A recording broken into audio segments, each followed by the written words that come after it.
আমি ওইদিন পার্লামেন্ট ভবন হলে একটু ঘুরতে গিয়েছিলাম। এমপিদের জন্য ছোট ছোট রুম আছে ওইখানে। তো ওইখানে আমাকে একজন কর্মচারী বলল যে একটা সময় রংপুর থেকে একজন এমপি কি করতেন, বাসে করে এখানে আসতেন। তো আসে তো মানে ঢাকাতে থাকার জায়গা নাই, এই রুমগুলোতে সে থাকতো।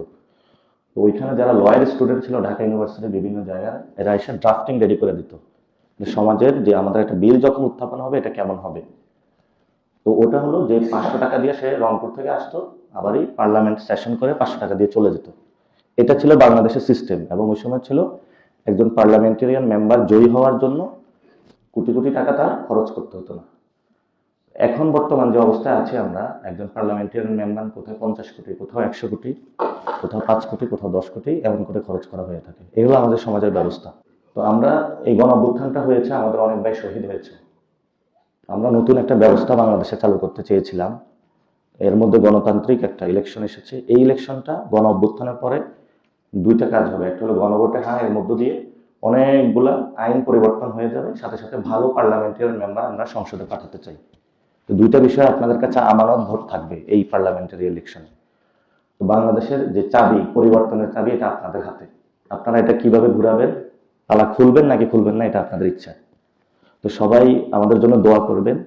আমি এনসিপিতে কাজ করেছি গত 1 বছরে, সরকারের অনেক কিছু বিষয় দেখেছি। এটা আমি বলতে পারি হলফ করে যে আমি একটা কোথাও দুর্নীতির সাথে ইনভলভ হইনি।